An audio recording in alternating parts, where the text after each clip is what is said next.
Hi, and welcome back to Poltergeist Board Games. Today we are going to do a first look and overview of the new game by White Dog Games called Viva, Mexico, the American Revolution, 1910 to 1920.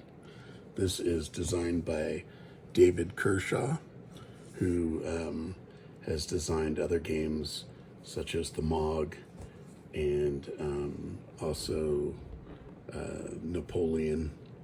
I forgot the second part, but I'll put it in the text here. But anyway, this is came out this year, and it has a 22-inch by 17-inch map of Mexico, which is here. Goes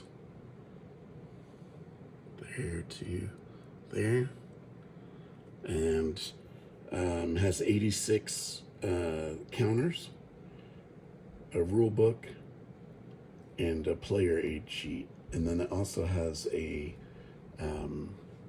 like a playthrough, an example playthrough book. And then solitaire suitability is a 10 out of 10, complexity a 5 out of 10, playing time about 40 minutes to 2 hours, and its ages 12 and up. So here's, look at the rule book. It's 20 pages, has all the different phases in it, nice color art. Then you get a player aid here that's double-sided that goes over each phase. Then you have the playthrough example. Has color illustrations, very nicely laid out. Now the counters are really exceptional.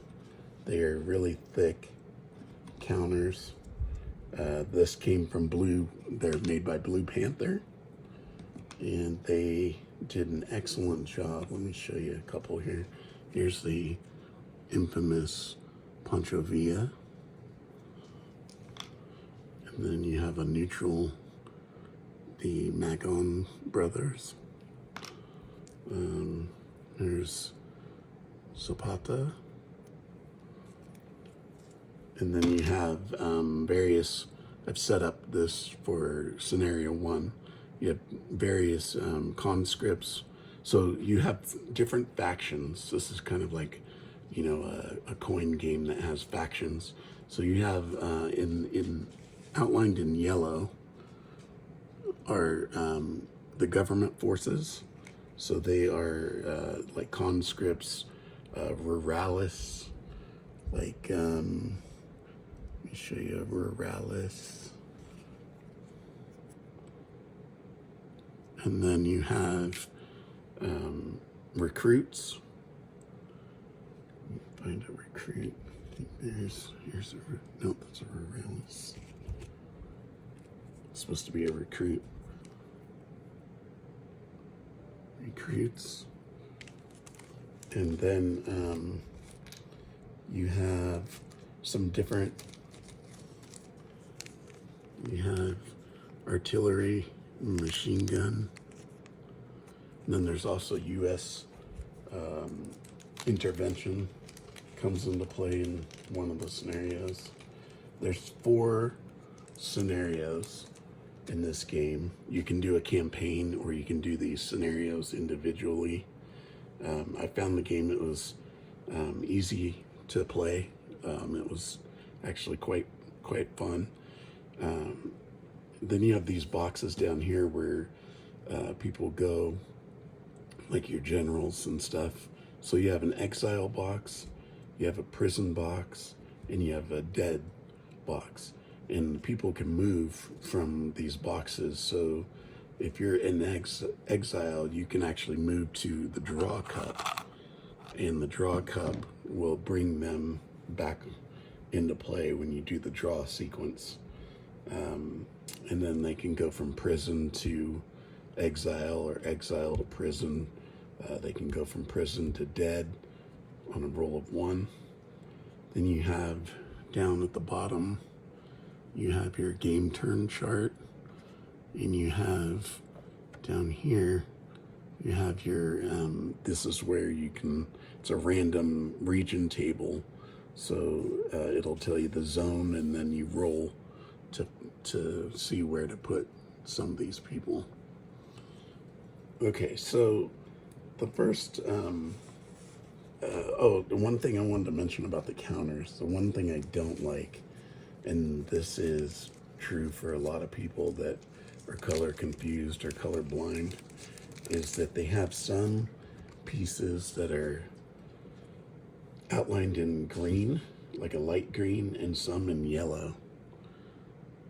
So see how close they are together? I mean, maybe not for most people, but for me, I had a hard time discerning these different ones apart. I have to set them, like, if I just look at one by itself, it's hard to tell.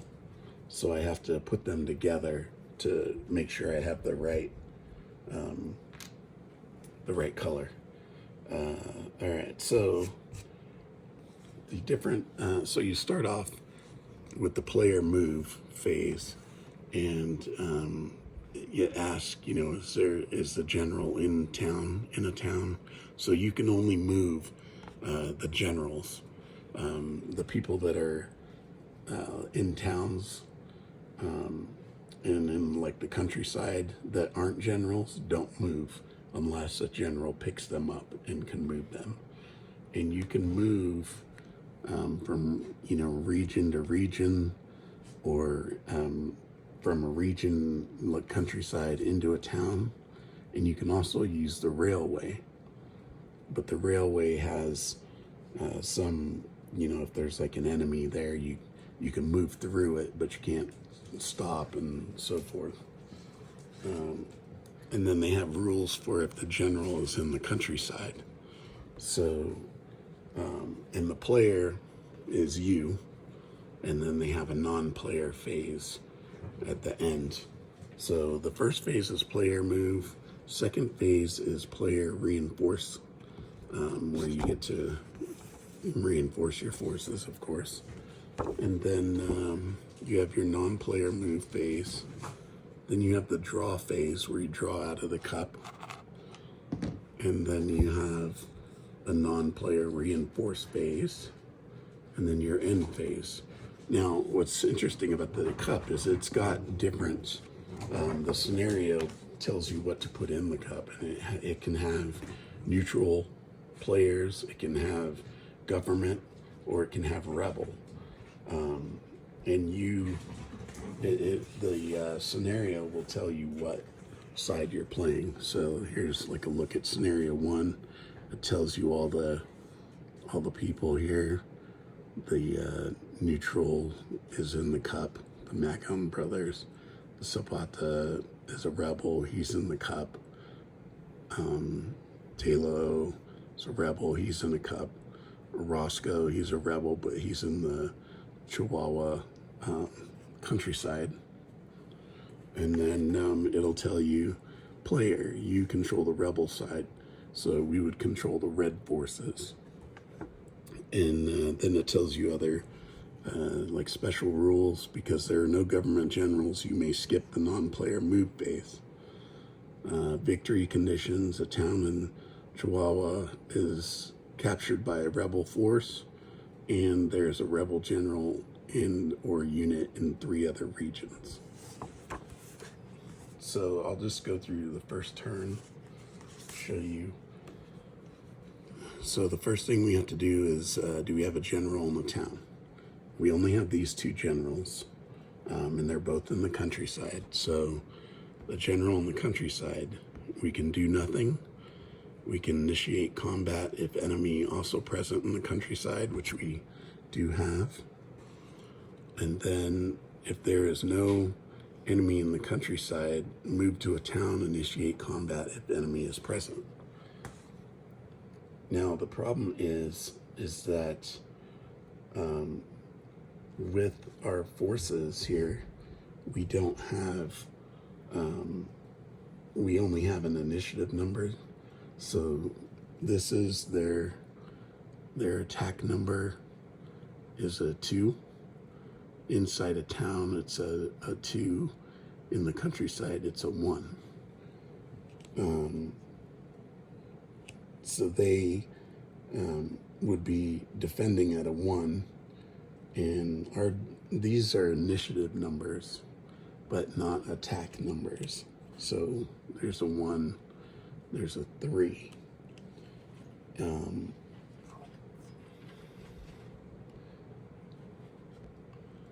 Okay, so for the player's turn, the generals can't attack since they don't have any attack value.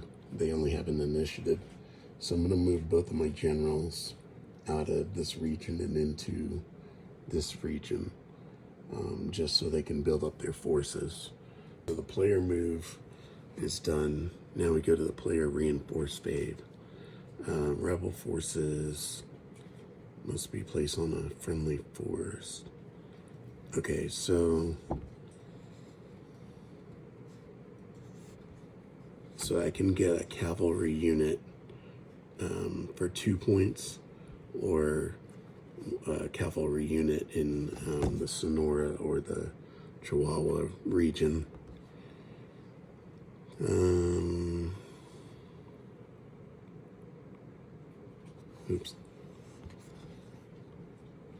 Or I could get a peasant, must be in the countryside. I can get 2 peasants for 1 point each, or a worker, that'd be in the town. Okay, so I think the cavalry are really good to have. So I will get, because their attack value is at 3, and it's definitely worth the 2 points. Because the peasants are only a 1, and workers are only a 1. So this is definitely worth it. So that's a cavalry unit, and I will put him with Orozco. So now I have units I can attack. Alright, so that uses up my 2 points. Then we go to phase 3, which is the non-player move phase. Since they don't have any generals on the board, they can't do that step. So then we do the draw phase.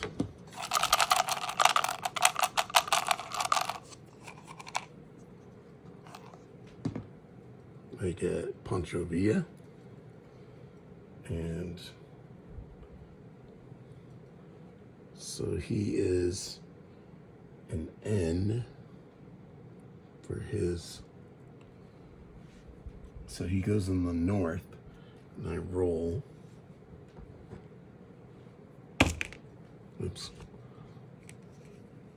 Roll a 3 in the north, so he goes to Chihuahua. He's up in the countryside there. Okay, non-player reinforce. Non-players are government, so they are the government. Conscript in an unoccupied town in the same region as an enemy. So they get 2 reinforcements. So conscript in an unoccupied town in the same region as an enemy.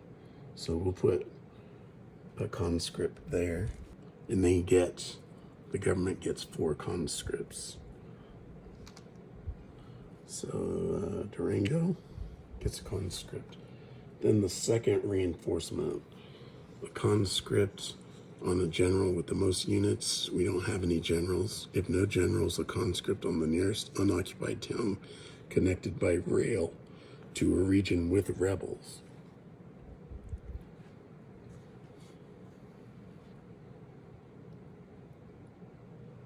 Town connected by rail to a region with rebels. So we'll put him here.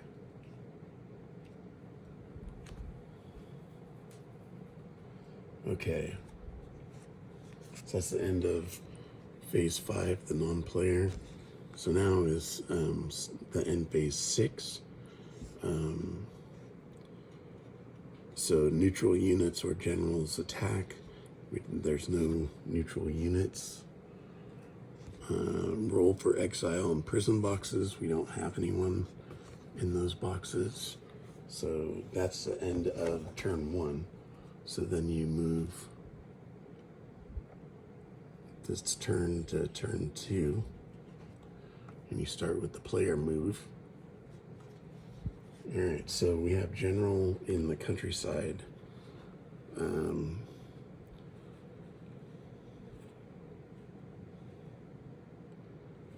So I'm going to move this general to here. And I'm going to initiate combat with this guy here. Right, so he is going to defend with a 1. And we get 3. 3 is our attack value, plus 1 is 4. So we have to roll 4 or less. So we rolled a 2. Now, what's weird about this combat system is that if you say you have 9 is your attack value, so you would get up to 5 for your first points. So that would be 5, and then you would get the remaining 4. So that would be your other attack value. So you would get to take 5 hits, up to 5 hits on the first roll, and then up to 4 hits on the second roll. It's a little different. So I got two hits, and that takes him out. And he doesn't get to, it's not a simultaneous battle. Okay, so that's all I'm gonna do. I'll actually I'll move this guy, or no, I'll move Pancho Villa to Sinaloa region. Oh, I can't move him because of the mountains. Can't get over those. I will move him to Zacatecas and him to Durango. There. Okay, so that's the end of the player move phase. Now we do the reinforce phase. I get 2 reinforcement points. I'm gonna take 2 peasants. They're a point each. I'm gonna put a peasant here. They've got to be in the countryside, which they are. I'm gonna put a peasant here. Okay, so now building up the rebel forces. Okay, so that takes care of our 2 reinforcement points. Non-player move, they don't move, they don't have a general. So now we go to the draw phase. I draw another general, General Bandero. He's also in the north. I get a 5 in the north is Coahuila. Coahuila is up here. Okay, so he's up there. Let me go to the non-player reinforce. Non-player is a conscript in an unoccupied town in the same region as an enemy. So we'll put 1 there. And then second, if no generals, conscript on the nearest unoccupied town connected by rail to a region with rebels.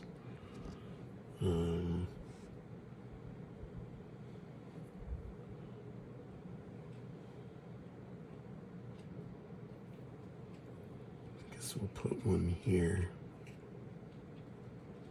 Or we could put 1 here, actually. Okay. And then your end phase. End phase, neutral units or generals attack. roll for exile prison boxes in the next turn. So then you'd go to the next turn, which would be turn 3. So that's how this game plays. And so we would just, my next player turn, I would be attacking into this town, and then I'd be attacking into this town. And so they have a 3, so that'd be a 4 versus 2. Well, actually, a 3. They defended a 3 because there's a 2 and a 1. So, anyways, that is how this game plays. Like I said, it's a fun game, and there's a campaign that you can play, which is scenarios 1 through 4. It strings them all together, so you kind of, when you finish one campaign or one scenario, it'll tell you to leave, the pieces as is, and you kind of transition to the next scenario, which is in the campaign. And then at the end of the game, you just add up your victory points. It'll tell you in the scenario how to calculate those. And I think that's it for today. So don't forget to like and subscribe. And as always, thank you for watching.